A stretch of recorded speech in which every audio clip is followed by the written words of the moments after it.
guys, it's Sam from Proven Winners Color Choice, and today we're going to be making a decorative Halloween broom using foraged plants from our display gardens.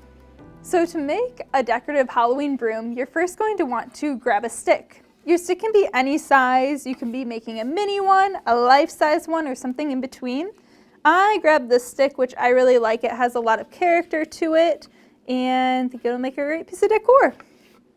So next, you want to go ahead and harvest some plant materials from your garden.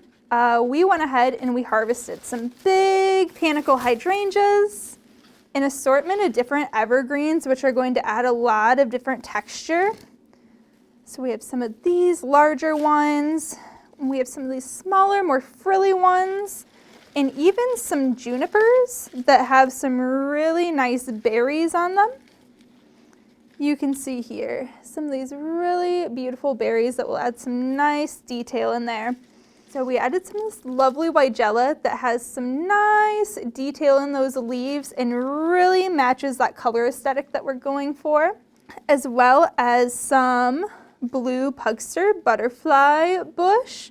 I gathered both some fresh as well as some spent flowers out of here. I think that both of them will add a nice little touch there.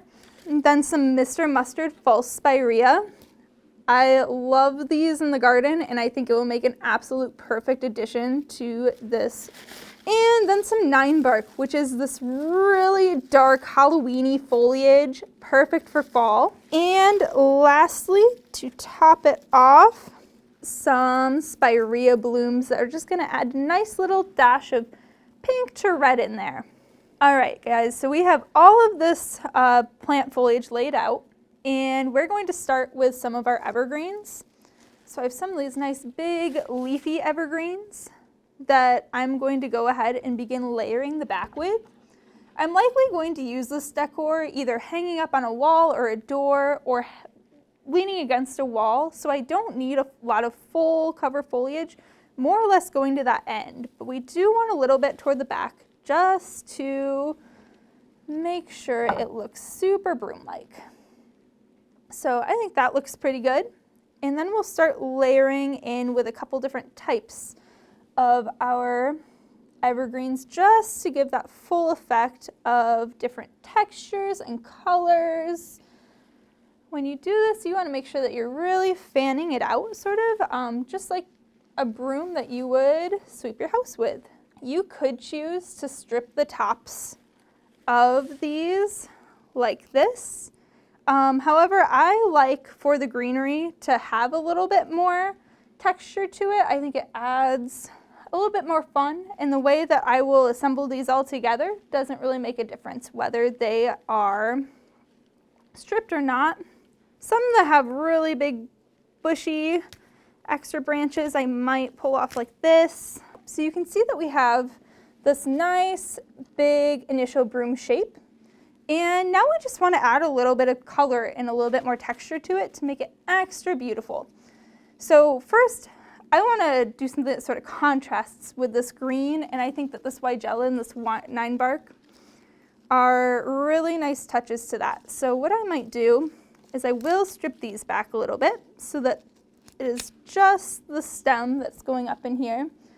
And I want to interchange these just like this, sort of making a pattern with them.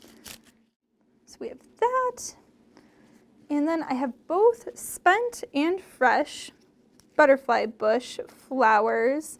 And I think that the mix is just going to look super lovely. So I might go ahead and sort of arrange them together like this, where you're getting a nice fresh in the midst of the spent ones, and set them right in here. Sometimes for things like this, I might go ahead and use some floral wire to attach these. So I'll just go ahead and take a little bit of wire and go around the stem. It doesn't have to be perfect because these will end up being covered anyway. And we'll go ahead and take our pruners and trim that. So we have this here. And then for our Spirea, I'm actually going to go ahead and either wire or hot glue those in once we've assembled our full broom. So in order to assemble our broom, we've sort of got to take this nice big part, making sure that we get all of these stems, and we're going to take some jute or twine and wrap it around the tops of those stems. I'm going to send this underneath. So I want to start down a little bit, which is going to squeeze these in. And it's okay that you're losing some of this. We'll get it all picked up when we go ahead and tie these in. So we have a couple tied down, and you can see there's a couple loose ones, so we'll add those back in. All right, so we were able to go ahead and tie those pieces in. So you can use jute or yarn or really anything that you'd like for this part. I like the look of this. And then we can go ahead and make sure that this has the nice shape that we want it to have. I love all of this different texture here and all of the different colors. And then we just have these few pieces that I wanted to add just to give it an extra touch. I sort of just want to take some small little pieces of hydrangea and sort of work them in. And then we will go ahead and secure those down with a little bit of hot glue. We'll also do the same thing with these Spirea flowers. I try to be really minimal with the glue that I use. I do like to use these as an outside aesthetic, and sometimes the birds and wildlife really enjoy this decor as well, so I try to keep it as natural as possible. Not using any glue if I don't have to, but a little bit of glue here and there won't work or won't hurt. All right, so now that we have that all glued in, we have our Halloween broom. So you can go ahead and play with yours however you want to make sure that it has that shape that you want.